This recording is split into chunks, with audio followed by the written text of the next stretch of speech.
So this is kind of where I'm at. Front is done, the side is done, eavesdrops are done, but the downspouts are not. Cameras are up, they're functional. In the summertime, I'm going to have to do a lip on the bottom of there. This side wasn't done, it got too cold. With the tow truck, when I moved it in and out one time, I clipped the door with the wheel lift. So I have to straighten that out. This was done. The fascia and the eavesdrops are done. The back is not done. The back is going to be the final part that needs to be done for the permit. Because I'm thinking there, and on this side, over here, I would like to put a ladder rack in. Okay, this is what's happening with the tow truck and the garage. So I did the 3/8 plywood all the way around. I put those shelves up. Those are kind of a pain to do by yourself. I installed these rear lights on there. When it was about 0, I painted the phone number on the back, which is probably going to get scratched off. I was having an issue with the marker lights on each side. This side was not working, the other side was very dim. I rewired them. They work, and once those worked, this side worked, and that side of Amber Light works, but none of the lights up there work. I still gotta figure that out. So I'm probably gonna wire this and the other Ambers as one, and then the 9 up there for the red lights, the red 3/4 inch LEDs, and the license plate light may need a new wire. And it's all one wire. So I have one wire going positive negative for the light bar because it doesn't have any signals or anything on it. I actually had to spin it around. And I have one wire for the running lights.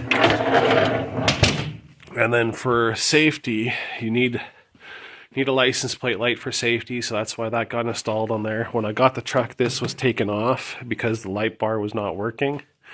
So I spun the light bar around. The front doesn't work, even though I brought it to a guy who's really good with circuit boards and stuff. It's still dim, but it's not as dim as it was before, but it's nothing you can really rely on. So this front light here works on each side, and then the corner, and then the back.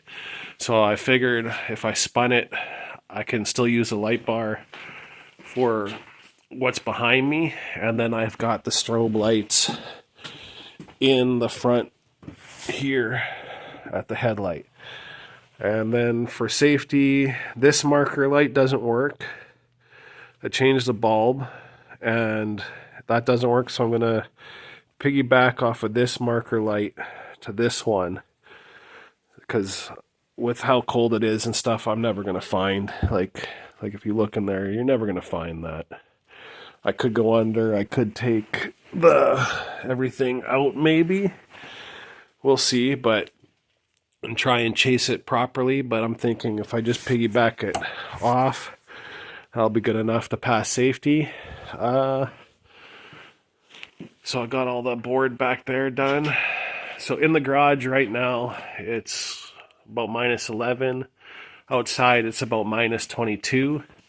I don't want to run a heater. I have a little construction heater that I could plug in and run, but because the roof isn't done, I don't want to do it because it's going to frost. And then another thing I have to do is this is going to have to come out. It's going to frost once I run the heat, and I got to do more insulation behind that, like a spray foam insulation or something. The little strip of insulation here, I tried gluing it, but the temperature was too cold, so that didn't stick.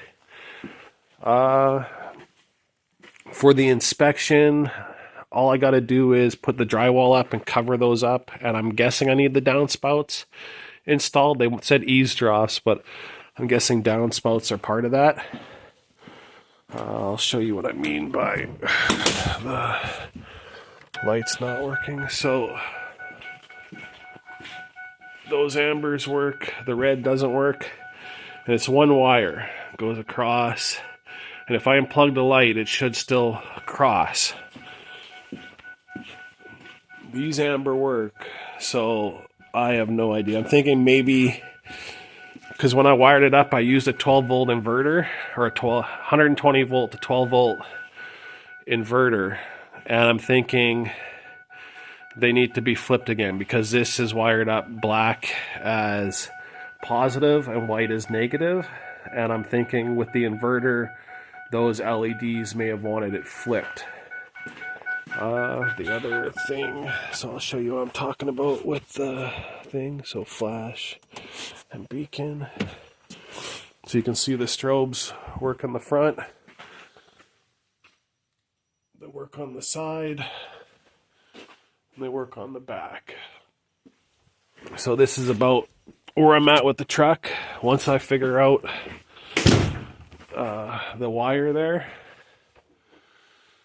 for those lights, and I piggyback that marker light, it's good to go. I just did the rear end fluid. I changed the gasket, did the fluid. It said it was 6 quarts. I put 4 quarts in it. It's dripping out of the fill hole. So I'm not sure, because it says the Dana rear end is 6 quarts of oil, and or seven quarts of oil. And I'm down those two. That one, I was trying to put it in before, but I left it in the garage and it was still stiff.